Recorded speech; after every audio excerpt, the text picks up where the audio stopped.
네, 안녕하세요. 목철입니다. 네.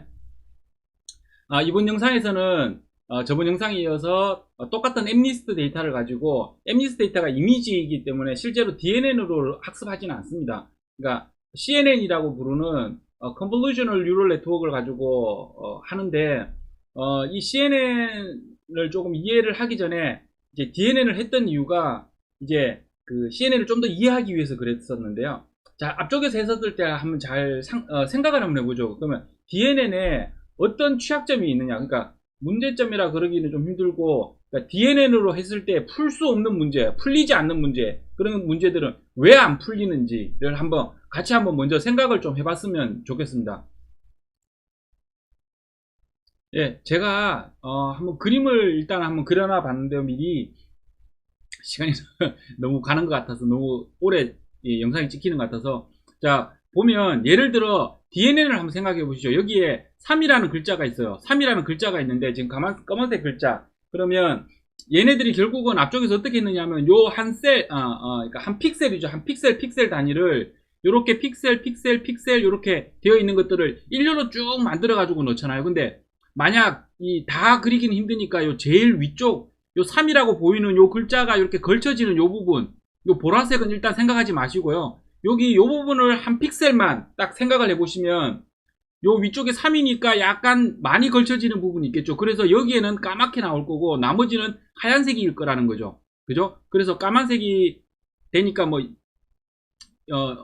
얘가 실제로는 깜장 색깔이니까 이 뒤쪽에 이제 그 뉴럴 네트워크를 이렇게 만들었을 때 여기에는 어떤 값이 들어가겠죠. 그죠? 들어가기 때문에 거기에 맞춰서 여기에 데이터들이 이렇게 바뀌겠죠. 근데 엠리스트에서는 여기 숫자가 하얀 색깔이었고 이 뒤쪽이 까만 색깔. 그죠? 그냥 이미지로 봤을 때. 근데 어차피 0하고 숫자가 있는 부분은 어쨌든 숫자가 이렇게 크잖아요. 그죠? 크니까 여기 뭐 250, 그 다음에 뭐 250 이렇게 되어 있고 나머지는 0, 0 뭐 이런 식으로 적혀져 있었겠죠. 그러면 얘를 뒷단에다가 데이터를 넘겼을 때 학습이 된다는 거는 결국은 학습에서 걔네들이 이렇게 숫자를 막 찾아내는데 그게 어떻게 되느냐, 무엇을 도대체 학습한 것이냐, 여기에 있는 내용이 이 뒤쪽에 여기에 만약에 두 군데가 까맣게 되면 요거랑 요게 빨갛게 되어 있는 요 두 개 뒤쪽에 들어있는 네트워크, 뉴럴 네트워크이죠. 그죠? 뉴럴 네트워크 덴스로 해서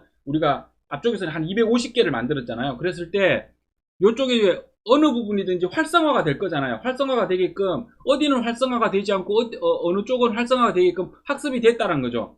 그러면 이쪽 두 개가 활성화가 됐을 때 마지막 댄스 쪽에서는 만약 3이라고 결과가 출력되게끔 학습이 되고 첫 번째 뉴럴이 액티베이션 되면 마지막에는 1이라고 그 결과를 내게끔 학습이 되어 있는 겁니다. 그죠? 학습은 그냥 이렇게만 돼. 뉴럴 네트워크 관점에서 딱 봤을 때 이렇게만 되어 있는 거고, 그러면 여기와 활성화가 여기에 활성화가 되는 것은 이 앞쪽 중에서 어떤 곳에 값이 얼마만큼 들어왔을 때 이쪽이 이제 액티베이션이 될 거냐 말 거냐가 W와 B 가지고 학습이 되어 있는 거죠. 조금씩 이제 뉴럴 네트워크에서 도대체 어떻게 동작하는지 이해가 되시죠? 근데 이게 뇌도 이렇게 비슷하게 움직인다라는 거죠. 그죠? 어쨌든 자, 그러면 이랬을 때 여기에 만약에 어떤 값이 들어왔을 때 만약에 이쪽에 한 개만 어떤 값이 인풋 값이 있을 때는 첫 번째 뉴럴 셀이 만약에 액티베이션이 되고, 만약 이 많은 뉴럴 셀 중에서 첫 번째만 액티베이션이 되면 얘는 1이 출력이 되고 요 두 개가 액티베이션이 되면 3이 출력이 된다라고 했을 때, 만약 사람이 이제 보라색을 한번 봐보세요. 보라색처럼 글자를 쓴다든지 이렇게 글자를 써버리면 어떻게 되나요? 얘네들까지 다 학습이 돼야 되죠. 그죠? 그러면 이쪽에 3이라고 되어 있으니까 이 지금 두 개가 까맣게 되는 게 아니고 아마도 이 보라색을 가지고 생각을 해보면 이쪽 셀, 이쪽 픽셀에서는 아마 대략 한 이쯤에서 액티베이션 되고 여기랑 두 개가 액티베이션이 되겠죠.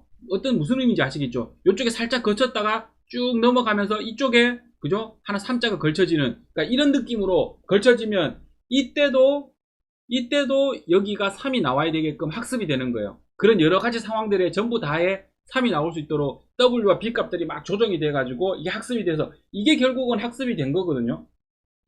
그런데 그러면 이제 여기에 이 원리가 만약에 이해가 됐으면 자 한번 생각을 해보시죠. 그러면 그 이미지들은 수없이 많은데, 그리고 또는 얘 같은 경우 차를 만약에 인식을 해야 돼요. 차를 인식을 해야 되는데 이 차가 이렇게 사진, 얘도 지금 살짝 삐뚤게 사진 찍어놨죠. 이렇게 사진을 찍은 경우가 있고, 여기 이제 사진에 전체적으로 크게 찍어 놓은 경우가 있고, 여기 조그맣게, 여기에 조그맣게 만약에 사진을 찍어 놓은 경우도 있을 수 있고, 얘를 180도 틀어가지고 카메라를 이렇게 세워가지고 찍었을 수도 있잖아요, 사진을. 그러면 어떤 여러 가지 인풋되는 형식이 여러 가지 있을 텐데, 사람은 그게 사진으로 보인단 말이죠. 차로 보인단 말이죠. 그러면 사람은 어떻게 저게 차로 보일까? 근데 딥뉴럴 네트워크를 그냥 앞쪽에서 했던 그 방법을 그냥 써버리면 분명히 기계는 인식 못할 거라는 거는 그냥 느낌적으로는 이해가 되시죠, 그죠?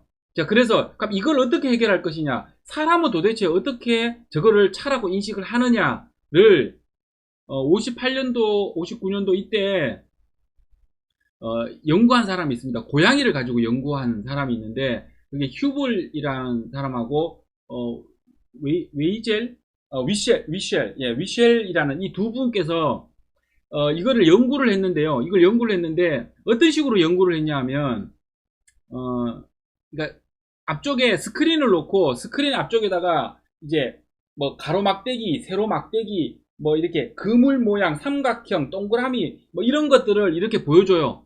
또는 얘를 이제 불빛 가지고 이렇게 없앴다가 그러니까 앞에다가 이렇게 삼각형 이런 거 그려놓고 불빛으로 이렇게 보여줬다 말았다 뭐 이렇게도 하고, 어쨌든 그렇게 하면서 뒤에 비주얼 콜텍스라고 하는 부분이 있는데, 그러니까 영상 신호를 분석하는 부분입니다. 뇌에서. 사람도 똑같은 영역이 있습니다. 그래서 이 영역에 이렇게 전기가 통하는지 안 통하는지를 확인해 줄 수 있는 뭐라고 해야 되나요? 탐침봉이라 그래야 되나요? 어떤 이런 거를 하나 꽂아 놓고 여기에 전기가 통하는지 안 통하는지, 앞쪽에도 제가 설명드렸잖아요. 뉴럴은 그 액션 포텐셜이 있다고 얘기를 드렸었죠. 그래서 만약에 어떤 앞쪽 뉴럴과 뒤쪽 뉴럴 사이에 전기가 만약에 통해야 될 경우에는 칼슘과 나트륨 가지고 설명드렸죠. 그죠? 이온 채널을 열어 가지고 칼슘과 나트륨을 넣었다 뺐다 하면서 전기를 통과시켰다 말았다, 전기를 발생시키잖아요. 그래서 아주 미세한 전기지만 그거를 검침할 수 있는 봉을 뇌에다 꽂고, 그 다음에 뒤에 오실로스코프라고 아시죠? 이렇게 전기가 흘렀을 때 전기의 파형을 이렇게 그려주는 이 오실로스코프 같은 이런 장비를 뒤에다 놓고 실험을 합니다. 이게 실제로 유튜브에서 찾아보시면 휴블, 그 다음에 위젤 캣 익스퍼리먼트인가 뭐 이렇게 캣 익스퍼리먼트로 아마 검색해 보시면 나올 거예요. 그러면 이렇게 했을 때 여기 오실로스코프에서 전기가 그러면 소리도 살짝 나거든요. 그래서 유튜브에 나서 오실로스코프는 안 보이고 소리가 이렇게 들릴 겁니다. 아마 전기가 통할 때. 어쨌든 이렇게 테스트를 해봤더니, 그러면 이때 얘가 우리가 지금 생각하는 것처럼 어떤 지금의 그 뇌의 뇌파 검사하는 그런 최첨단의 장비가 아니었어요. 어떻게 했느냐 하면, 여기 뉴럴들이 있잖아요. 뉴럴들이 있으면 이 뉴럴에 요 뭐라고 해야 되죠? 탐침봉? 하여튼, 예. 제가 요렇게 여기에다가 실제로 직접 요 근처에까지 갖다 대는 겁니다. 내가 보고 싶은 그 뉴럴 딱 한 놈에다 한테만 갖다 대놓고 있는 겁니다. 그랬을 때 이 뉴럴이 전기가 통하냐 안 통하냐만 계속 확인하는 거예요. 그랬을 때 어떤 이미지를 보여주면 통하고 어떤 이미지를 보여주면 안 통하는 거예요. 예를 들어 삼각형 이미지를 보여주면 통하는데, 그러니까 전기가 막 흐르는데, 얘를 만약에 삼각형 이미지가 아니고 사각형이라든지 또는 가로 막대기를 보여주면 통하는데 세로 막대기를 보여주면 안 통하는 거예요. 이게 의미하는 게 뭘까요? 뇌가 어떤 특정한 이미지를 봤을 때 모두 다 이미지를 분석하는 게 아니고, 액티베이션이 되는 게 아니고, 어떤 특정한 자극에 의해서만 행동하는 놈이 있다라는 거죠. 이게 무슨 얘기냐면, 어떤 이런 이미지들이 더하기 뭐 이런 이미지들이 쭉 이렇게 막대기 같은 것들이 이렇게 쭉 있는데, 이 막대기 부분이 보이면 이쪽 뉴럴이 활성화가 되고요. 이 막대기가 보이면 이쪽 뉴런이 활성화되더라는 거죠. 그래서, 그리고 또 이것들을 복합적으로 처음에는 아주 단순한 것만 보여주다가 나중에는 이렇게 복합적으로 보여주는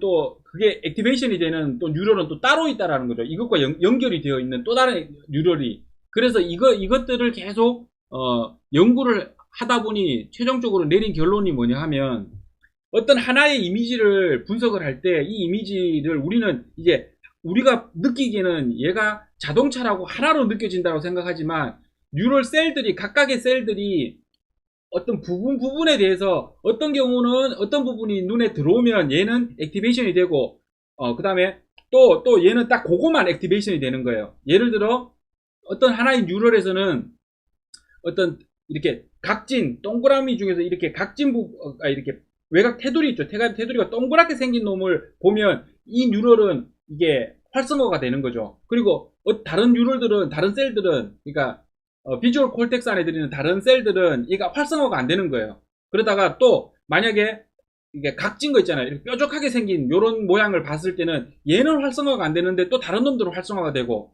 그런데 이것들을 뭉쳐가지고 놓고 보면 이런 이미지들을 뭉쳐버리면 얘네들이 이것도 활성화가 되지만 이것들을 받아서 또 그 상위에서 이 두 개의 셀들이 연결되어 있는 그 상위의 셀이 이렇게 액티베이션이 되는 게 보이더라는 거죠.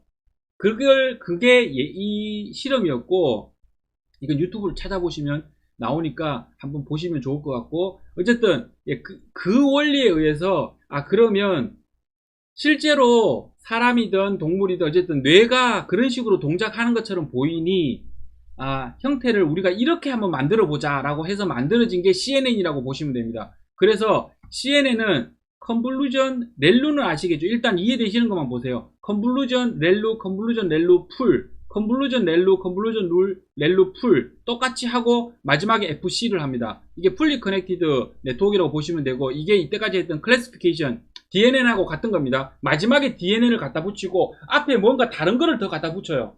다른 거를 더 갖다 붙이는데 이게 이 고양이 실험을 통해서 봤던 뇌가 동작하는 것처럼 보이는 행동을 CNN이 약간 시뮬레이션을 할 수 있게끔 만들어 놓은 겁니다. 그러면 도대체 이 CNN이 어떻게 그렇게 했느냐를 보는 거고 실제 사람의 이 대뇌라고 하죠. 대뇌, 그 다음에 소뇌, 그리고 여기 보면 reticular formation이라 그래서 이게 중요한 부분인데 사람이 눈에서 시신경에서 들어오면 신호가 들어오면 이게 우리가 한국말로 하면 망상 구조체라고 하는 그 RF가 있습니다. 여기에 RF 구조체가 있고 이 RF 구조체가 이 각 대뇌하고 모든 신호들이 이렇게 넘어갈 수 있도록 연결이 되어 있어요. 아주 많이 연결이 되어 있고 이 구조에 의해서 이 뒤쪽에 또 비주얼 콜텍스라고 또 따로 있어요. 그래서 이 두 개가 이게 연결이 돼서 신호가 들어오면 이 뒤쪽에서 신호를 처리해 주는 거고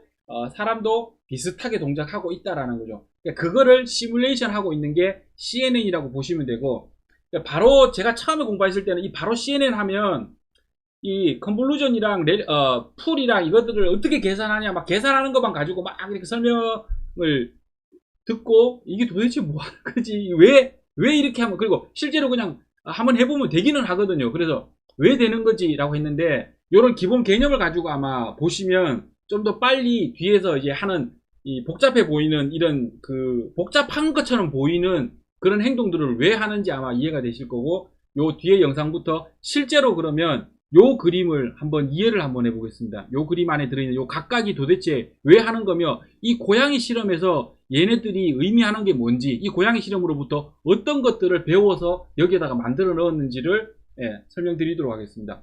이번 영상은 여기서 마치도록 하겠습니다.